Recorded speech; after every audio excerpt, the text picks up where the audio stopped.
Hello students, welcome to English grammar of paradise institution. আজ তোমাদের মাধ্যমিক টেস্ট বার ABTA 2024-এর যে পেজ নাম্বার 378-এ গ্রামারটা রয়েছে সেটা আজকে সলভ করবো। চলো স্টার্ট করছি, দেখো আমার সাথে। One of my friends injured, was injured, were injured. কি করে বুঝবো যে কোনটা হবে? আমার বন্ধুদের মধ্যে একজন ইনজিওর্ড হয়েছিল, তাহলে ওয়্যার ইনজিওর্ড না ওয়াজ হবে? ওয়ান অফ মাই ফ্রেন্ডস, আমার বন্ধুদের মধ্যে একজন রয়েছে, নিশ্চয়ই সিঙ্গুলার ভার্ব হবে, তাহলে ওয়াজ ইনজিওর্ড, বাস অ্যাক্সিডেন্টে আহত হয়েছিল।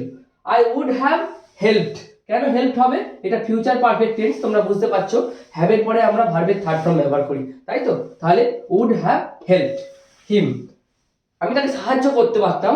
If I am was were a doctor, কি করে বুঝবো যে am was না were হবে?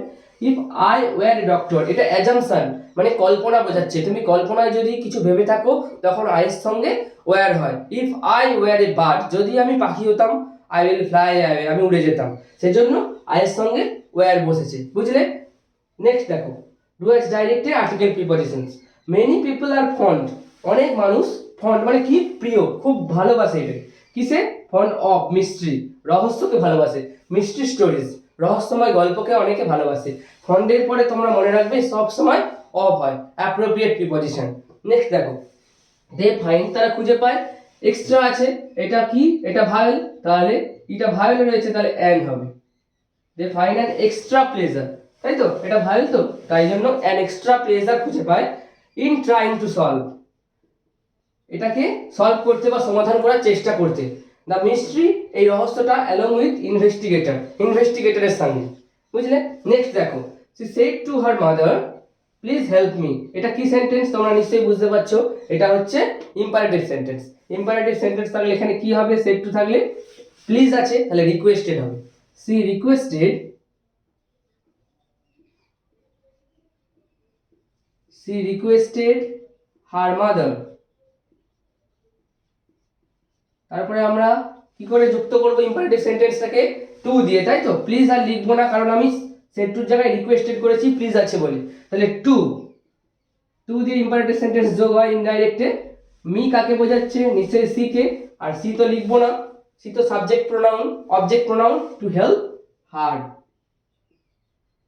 সি এর জায়গায় মানে হার্ড হবে। ওকে, নেক্সট দেখো, চেঞ্জ দ্য ভয়েস, ভয়েস করতে হবে। The school was set up, স্কুলটা স্থাপিত করা হয়েছিল 1893 সালে, ইন 1893। এখানে কারো দ্বারা তো এটা সেট আপ করা হয়েছিল, এখানে বাই সামওয়ান, কারো দ্বারা, বুঝলে? এটা প্যাসিভে আছে, অ্যাক্টিভে করব, তাহলে সামওয়ান দিয়ে করব, সামওয়ান। পাস্ট টেন্সে রয়েছে, তাহলে সেট আপের পাস্ট কি? Set up. ওকে, কি সেট আপ করেছিল? দ্য স্কুল,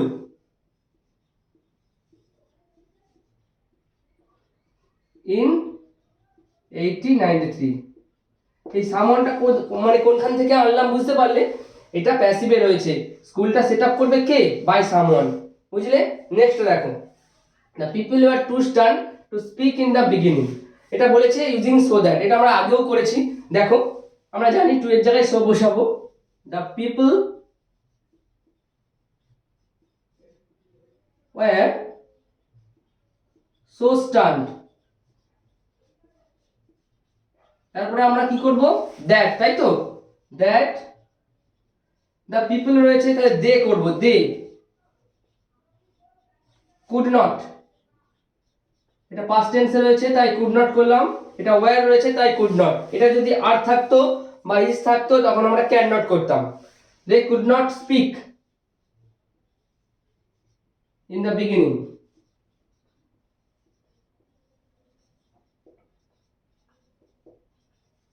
এটা নেগেটিভ সেন্টেন্সও যদি বলে ডাইরেকশনে, তোমরা কিন্তু এটা নেগেটিভ সেন্টেন্সের সেম অ্যান্সারই হবে, বুঝতে পারলে? রিকভার, রিকভার মানে সেরে ওঠা, এটা তোমাদের ফেজাল ভার্ব ছিল।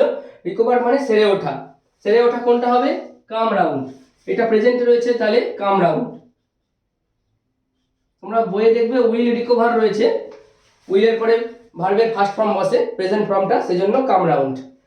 রিজেক্ট মানে কি? প্রত্যাখ্যান করা, রিজেক্ট করা, তাহলে টার্ন ডাউন, এটাও দেখো প্রেজেন্টে আছে, তাহলে এটাও লিখবো টার্ন ডাউন। তারপরে ওর পরিধান করা, এটা পাস্ট টেন্সে রয়েছে, এখানে পুট অন, পুট অন। তোমরা 10টা থেকে 12টা স্কুল যদি ভালো করে করো দেখতে পাবে প্রত্যেকটা গ্রামার কিন্তু একই ধাঁচে চলে আসবে। তোমরা যদি প্র্যাকটিস করো ভালো করে গ্রামারে এই 12টা নাম্বার পাওয়া কোনো ব্যাপার না। আর আনসিনে যে 4 দুগুণে 8 নাম্বার রয়েছে ভোকাবুলারি, সেটা তোমরা প্র্যাকটিস করো আনসিন তো পুরো প্র্যাকটিসের উপর ডিপেন্ড করে। সো তোমরা এটা ভালো করে প্র্যাকটিস করো। পরের ক্লাসে আবার নেক্সট পেজটা নিয়ে তোমাদের সঙ্গে দেখা হচ্ছে। যদি ভিডিওটা ভালো লাগে, তোমরা যদি বুঝতে পারো তাহলে একটা লাইক করো, আর মোটিভেশন বাড়ে তোমাদের জন্য ভিডিওগুলো আনতে। তো নেক্সট ক্লাসে আবার দেখা হচ্ছে। আজকের মতো রাখছি, থ্যাংক ইউ, ততক্ষণ ভালো থেকো।